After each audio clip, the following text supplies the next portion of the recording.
Breakdown is presented by John's Sewer and Drain Cleaning, the name to know when the drains don't flow.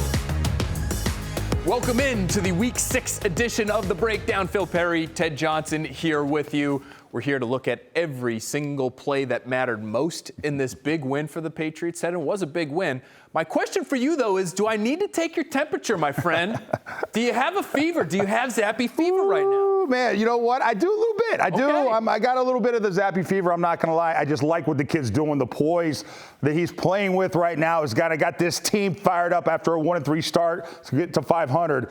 These guys are believing in this young man. Whether or not he's the guy going forward, I'm not so sure. But right now, the guys are really excited that he's pulling his weight. He is doing everything that's been asked of him. And you're right, across the board inside the Patriots locker room, they are loving what this rookie out of Western Kentucky is bringing to the table. Let's listen to some of those teammates right now.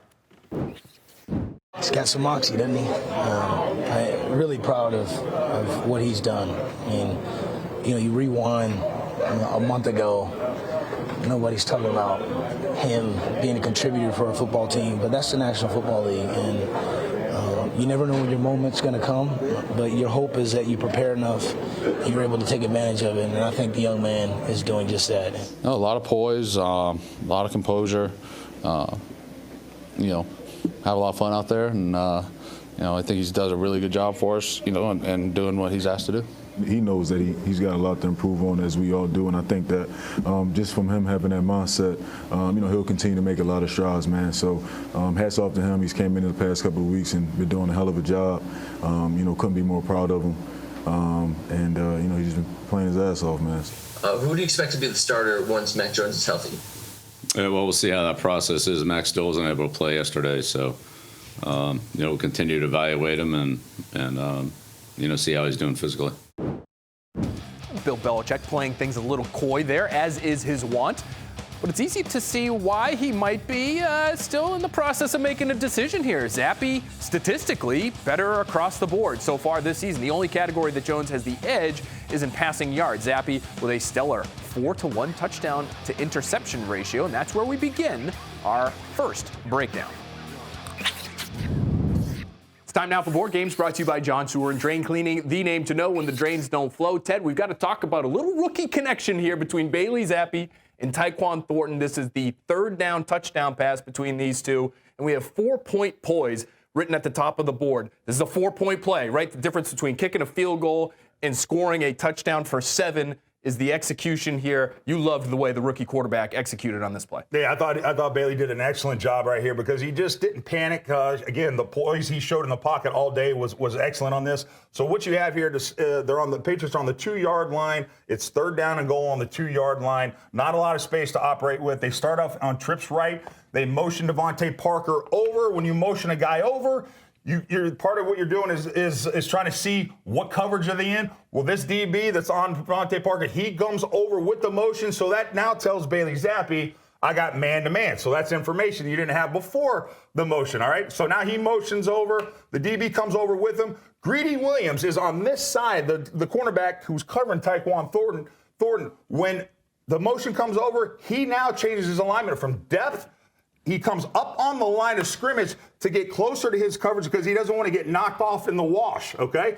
And so by him doing that, it really helps Tyquan Thornton at his release. He's able to get by him quicker. So here's what you have. At the snap of the ball, Bailey Zappe, after the motion, he's looking over to his right here between the two-man game between Hunter Henry and Jacoby Myers. He doesn't like what he sees over here. They do a really good job of kind of defending this pick play that I think the Patriots are trying to execute. And it gets all muddled up right here. So Bailey Zappe goes from his right side back to his left side. And what's going on over here? These stack receivers motion to stack. The Greedy Williams comes up and he's trying to cover Tyquan Thornton. Thornton does a great job at the snap of the ball of getting by his coverage. And so now Greedy Williams is in a trail technique. This linebacker comes up to blitz. This safety, who's middle of the field safety, is supposed to be helping his cornerback, Greedy Williams. He's totally losing his eyesight on over here, trying to maybe see what's going on over there. And there's a massive hole right here behind the defense with Greedy Williams trying to get the trail technique from Tyquan Thornton. Bailey does a great job, looks to his right, doesn't like what he sees, comes back to his left. He sees Tyquan streaking across the field. hits him right there. There's a nice little throw with under a lot of kind of pressure, if you will. Showed poise in the pocket right there. A great job of not liking what he sees over here initially, coming back, working back to the other side, and hitting Tyquan Thornton for a big score right there. It hasn't been easy for the Patriots in the red zone this year, right, Ted? Near the bottom of the league as far as that particular stat is concerned. But they go 3 for 5 inside the 20, scoring touchdowns against the Browns. Some improvement there thanks to a cool, calm, collected rep from the rookie quarterback, Bailey Zappe. Tough to be better than perfect, isn't it? And that is just what Bailey Zappe has been this season, throwing on play action. These numbers are presented by your New England Ford dealers and Ford trucks built Ford tough. Yesterday against the Browns, Zappe was 7 for 8 for a whopping 165 yards and a score off play action. For the season, he has as many touchdowns as incompletions and over 300 yards on play action passes. What do all those numbers equal? That's right, a perfect passer rating. That brings us to our first technique of the night, presented by Shaw's Perfecting the Art of Fresh. So, Ted, tell us why Bailey Zappe has been so effective with some of these play-action looks. We know they are a good running team, and that's a threat to the opposing defense week in and week out. But there are things that Bailey Zappe is doing as an individual to help sell these fakes. Yeah, he's doing a great job, Phil, of just kind of selling the fake, all right? So you got to really sell that play-action fake. That's a big part of it. And then also being able, after you sell the fake, being able to buy time and climb the ladder and find little pockets to kind of work with so you can buy time with pass rushers are coming at you. But it's really the sell, that hard fake. And I want to show you a couple of examples of this play fake that Bailey Zappe does so well. So he's under center and he's in shotgun a lot, all right? So what his main action is, if you will, for a play-action fake when he's under center. All right, so Phil's going to be my running back. I'm Bailey Zappe. I'm under center. He likes to, what they do is reverse pivot. So at the snap of the ball, say, hike, reverse pivot, and he turns this way. And what a lot of quarterbacks will do is as they fake to the running back who comes through here, they don't put the ball in their hand, and they just use their hand as a fake. So come through here, he fakes it like this. But what Bailey Zappe does, it's better than what a lot of quarterbacks do. As he sets it, says hike, he comes back, he flashes the ball, not his hand. And that's what makes it so hard as a defender. You see that ball flash there, you think, oh, I got to wait just a second. So that's one thing he's very, very good at. He uses the ball to flash and not his hand. Another thing he likes to do out of shotgun. They'll play action out of shotgun, too, right? That Jonnu Smith pass up the seam, that was a play-action fake, but out of the gun. That's exactly right. So what he does is at the snap of the ball, he gets the ball, boom, he's in shotgun.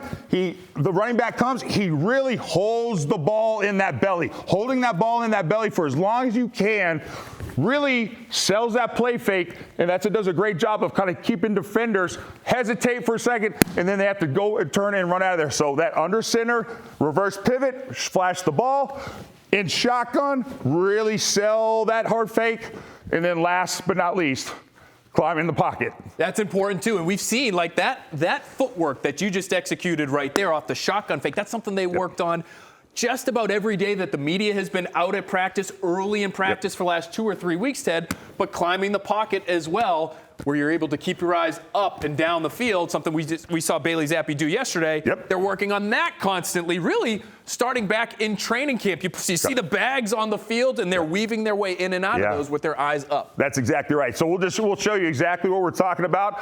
He's under center. Bailey Zappe, this was a touchdown pass, I think, to Hunter Henry. He did something like this. The footwork was just like this. Snap, height, fakes it right here. Doesn't like what he sees initially. He feels pressure coming around him, so he climbs the pocket. That's climbing the pocket, stepping up in the pocket. He doesn't like what he sees at this point, so he slides a little bit to the left. Boom, hits Hunter Henry, who's wide open. So it's that climbing the pocket, but your eyes are always downfield, Phil. It's not like all of a sudden you're back here and you feel pressure and you start looking this way or looking this way and start to get out of there. You keep your eyes downfield, climb the pocket, and that's what makes him so good, is that his eyes are always downfield. And how rare is that, to see that from a young quarterback especially? It's very, very rare. Most guys panic back there. They start looking like a cat on a hot tin roof, and they start panicking. This quarterback doesn't do that. Plenty of poise. We've heard it just about every week from his teammates. It's clear that he has that ability to stay cool, stay calm, stay collected in the pocket, make some plays down the field.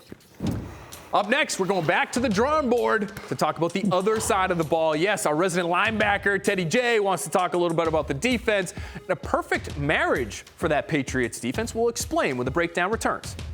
Yeah, it's great to always get 6 points on the board. But what I seen on it, my O-line was just working. And really, it just opened right up for me. I got straight to the second level and just tried to make a play.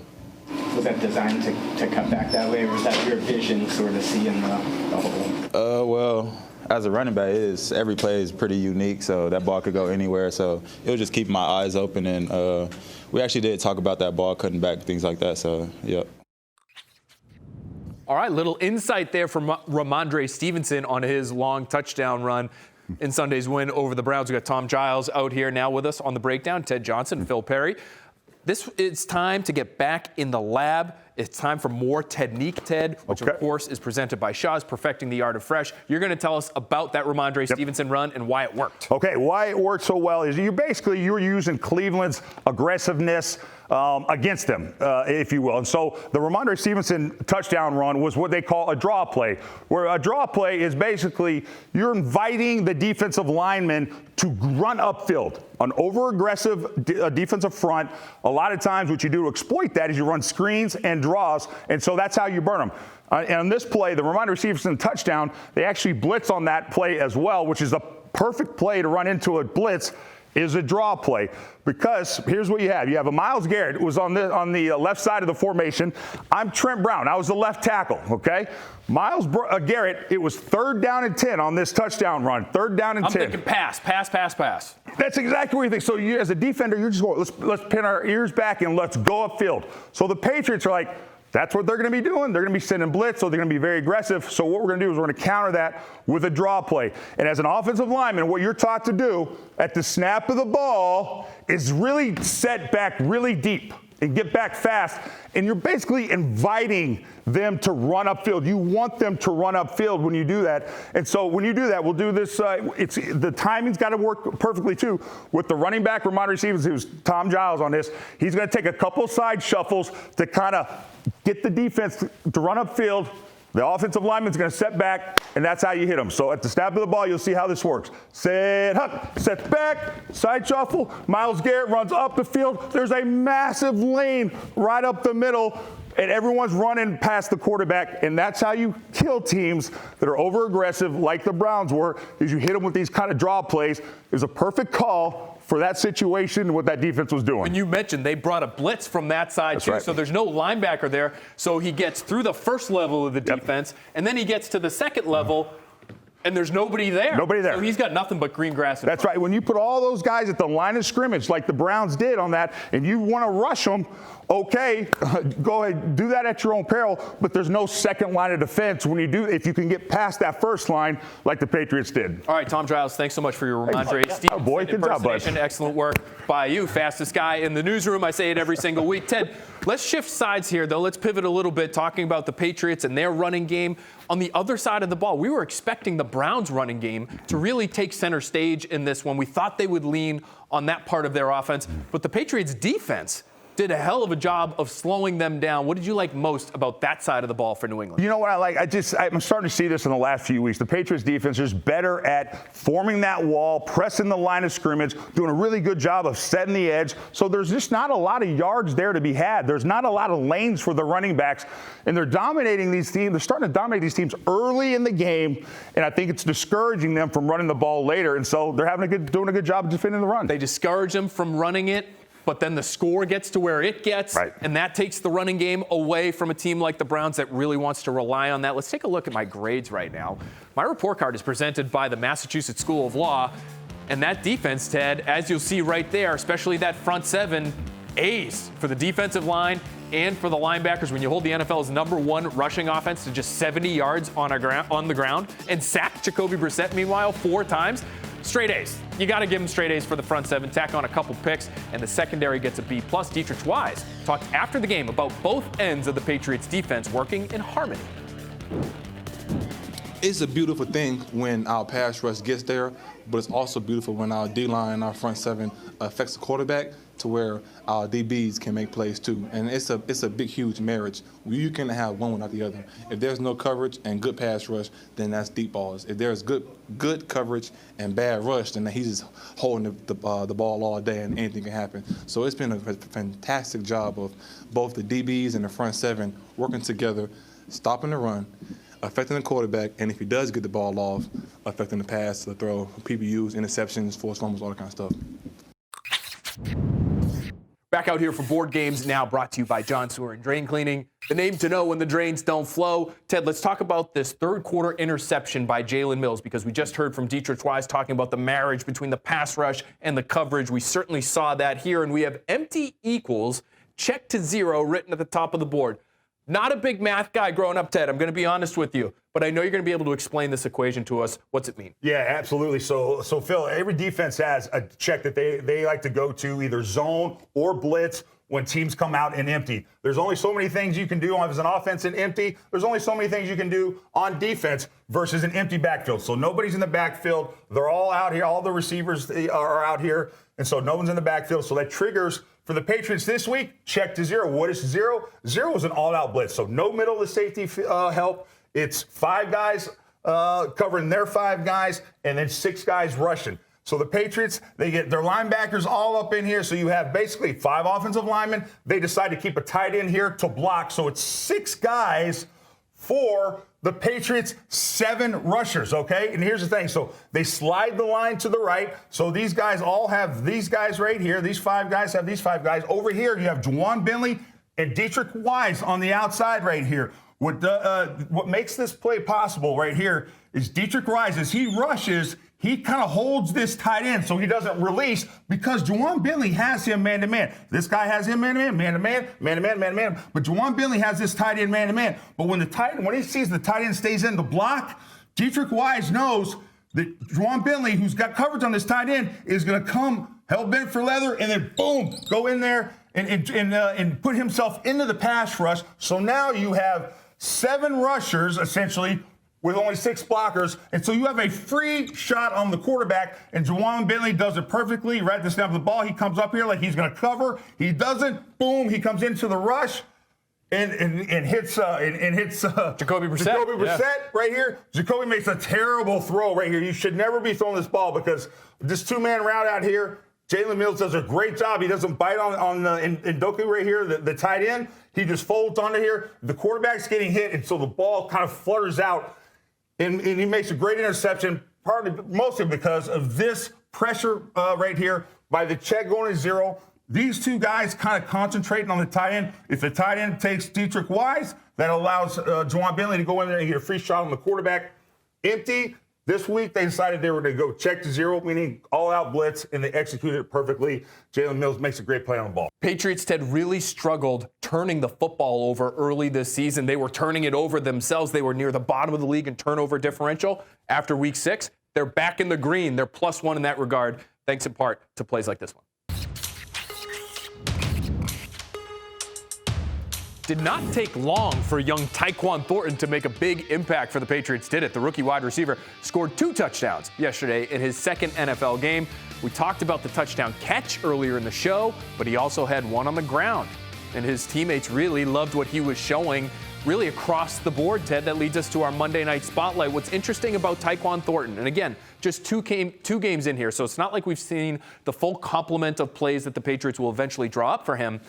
But even though he's a world-class speed guy, 4.2 speed, he's not just a burner. They're using him in a variety of ways. Yeah, they are. And this all goes back to training camp, Phil. I mean, you were out there every single day at training camp, and you were seeing Tyquan Thornton not just run go routes and 9 routes, a lot of possession-type routes, too. A lot of hitches, a lot of 10-yard outs, a lot of drag routes. And this kid, so we know him for his speed, but his quickness and his strength. He knows at this level that you got to use your hands and your strength just as much as you got to use your speed. And so he's a well-rounded receiver. He's not just a guy that can go deep. He looks like the part when he has those releases at the line of scrimmage. He uses that quickness so well. Monday Night Spotlight by the way, is presented by the Oakers Company, proud sponsor of the New England Patriots. And Ted, we mentioned that end-around play for Tyquan Thornton that leads to a score. Matt Patricia draws that one up. It feels like they've got some different wrinkles in the screen game now. Play action every single week being used more and more. What do you think of the Patriots play caller so far? You got to tip your cap to Matt Patricia, because all those things you just mentioned, some schemed up plays to get guys open, unique plays. That Tyquan Thornton jet sweep was a very kind of nifty little play that they designed right there. But the balance you saw in this last game, multiple receivers catching the ball, both tight ends getting involved, the mixture of power in the zone as well. So Matt Patricia, he's starting to you've seen him getting better and better as a play caller each week. And I think whenever Mac Jones ends up getting back on the field, maybe you start to see more of those things, more variation with the screen game, more play action, things to help out the quarterback, make his life a little bit easier. My guess is that's the case, because early on when Mac was out there, when he was healthy, he wasn't getting a lot of play action calls. My guess is they'll get a lot more of what Bailey's been getting when he gets back, and whenever that is. Whenever that is, maybe it's this coming week, Week 7, Monday Night Football against the Bears. We will be right back here on Tuesday next week. We'll talk to you then.